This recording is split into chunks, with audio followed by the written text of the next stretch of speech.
Good morning everyone! Welcome back to another vlog after 3 days. Hindi ako na-vlog. Pagkadating ko dito sa UK, hindi ako na-vlog kasi napagod, inaantok lahat na. Jet lag. So ngayon, I feel a lot better na talaga.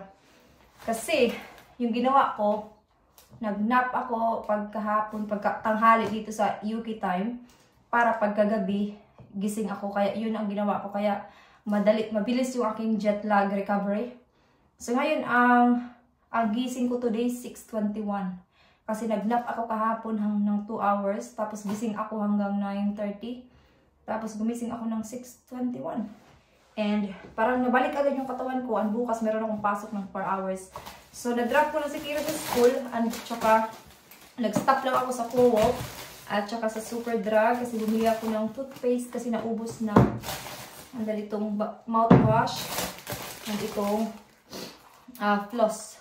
Tapos sa Co-op nagbumili ako ng salad, grapes kasi naubos na, at saka avocado kasi kailangan ko mag-salad sa lunch kasi lagi na lang ako nag-rice ba.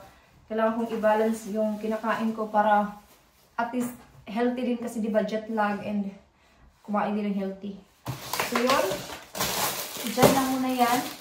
And kailangan kong maglinis din konti kasi meron akong gagawin mamaya for work na kailangan namin gawin bukas. Kaya may pasok ako bukas ng 4 hours kasi nga may reviews kami na gagawin sa work. And today, linis-linis lang ng konti. Yun din yung good thing na pagkabalik ko dito kasi malinis na kasi naglinis si Dave.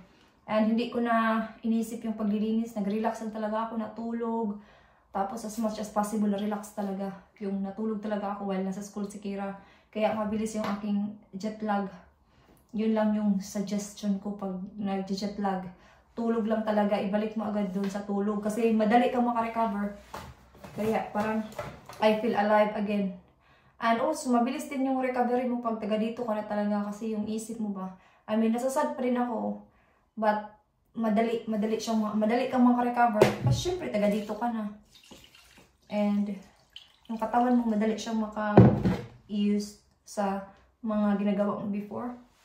But anyway, kailangan ko nang mag-kilos-kilos konti, maglinis, at saka mag-mop ako ng floor. And meron ako ipakita sa inyo kasi bumili si Dave ng bagong vacuum. Diba sabi ko sa inyo yung binigay sa amin ng kapitbahay namin na Dyson, hindi yun maganda. Kaya binilan ako ni Dave ng Shark na brand, ipakita ko sa inyo. So ito siya. Inopen ko na siya nung Lunes pagkadating ko talaga. Ito. Tapos, na-charge ko na din siya. Nagamit ko na siya ng 2 days. Nagustuhan ko talaga siya. Ito siya, oh. Yung pag ginagamit mo siya, parang hindi masyadong strong yung kanyang pag-suck ba sa carpet. Pero tingnan nyo, marami siyang nakukuha. Napakaganda. I think nabilit to ni Dave ng 182 pounds. Parang ganun. Sige, gagamitin ko siya today. Sabi ko nga, malinis naman. So, mag-vacuum lang ako, tapos magpunas-punas. Yun lang yung gagawin ko today kasi malinis naman. And kailangan kong gawin yung dapat namin gawin sa work kasi gagawin yun namin bukas. So, dito ako maglinis muna.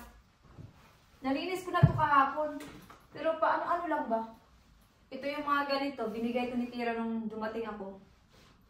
Welcome home. Tapos meron din yung sign na welcome home. Ito din yung mga ganito. Si Kira naglagay niyan. Sila dalawa ni Jake. Punas-punas lang kasi malinis na talaga. Tapos mag-vacuum. Yun lang. Tapos mag-mop ako. Back to normal na tayo.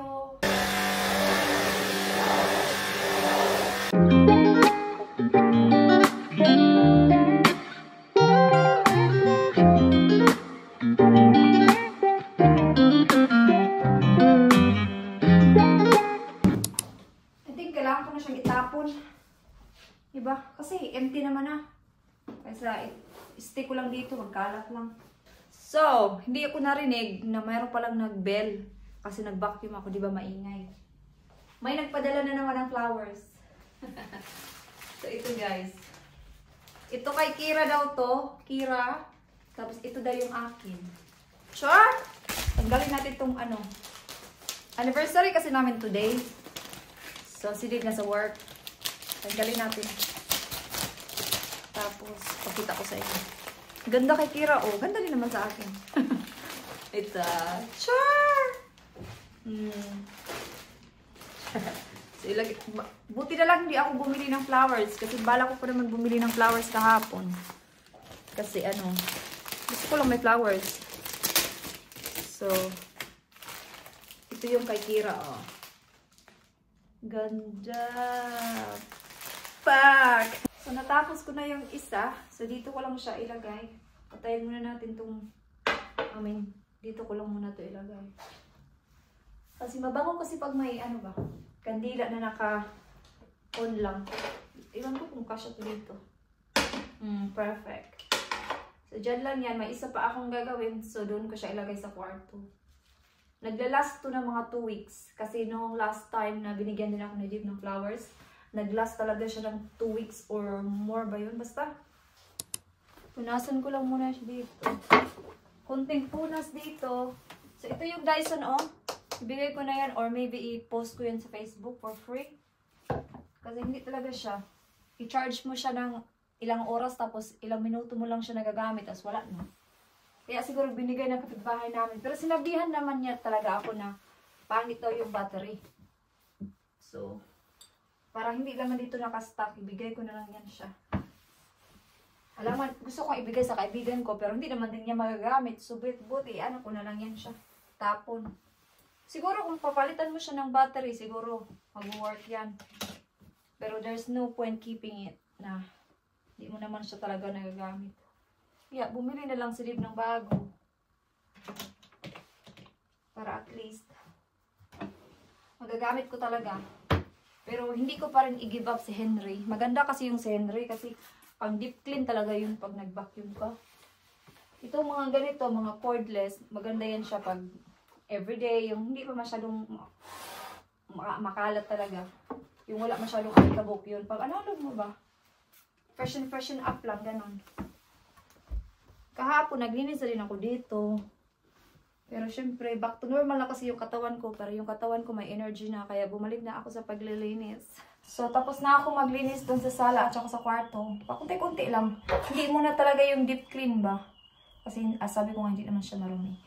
So, mamaya ko na to ayusin. Kasi gusto ko muna ipakita to kay Kira. Kasi di ba kay Kira to? Para makita niya talaga yung lahat talaga. At saka siya na din yung maglagay sa dito ba sa vase. Anyway, magluluto muna ako ng lunch kasi nagutom ako.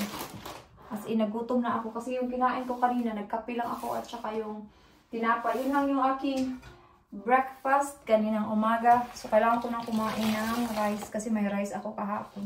Diba sabi ko magsasalad ako. Siguro mamayang gabi ako magsalad kasi ubusin ko muna yung rice ko kahapon bago ako maggawa ng bagong pagkain kasi masasayang.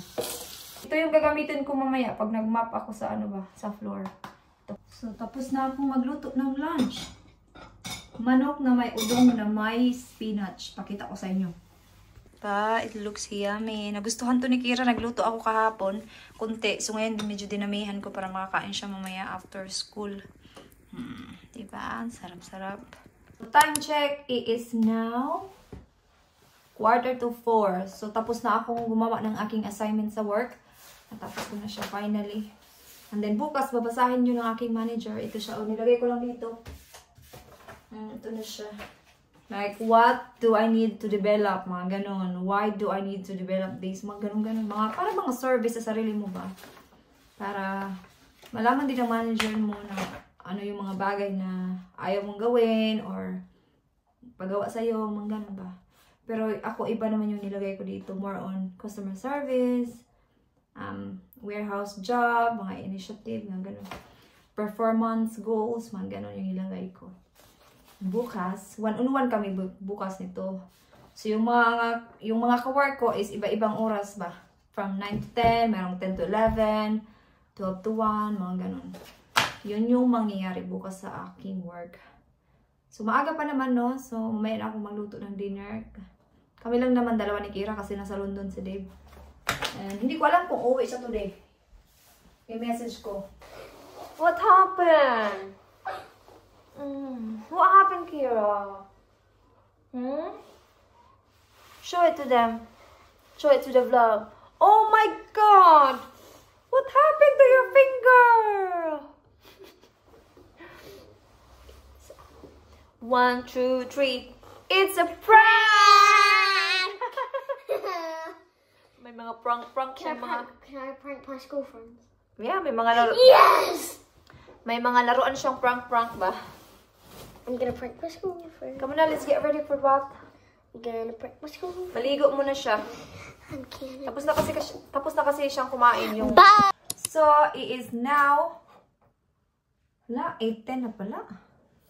So, tapos na kaming nag-wash. Si Kira nakakain na din. Can you get this off me? This is the sticker behind the thing. Okay. What is it? It's the sticker because it was getting wet. Okay. Nakuha lang ako ng tubig kasi pupunta na kami sa kwarto. Tapos mag-relax at matulog ng maaga. So, I think i-end ko na yung vlog dito, guys. And that's it for today. So, thank you so much, guys, for watching. Good night!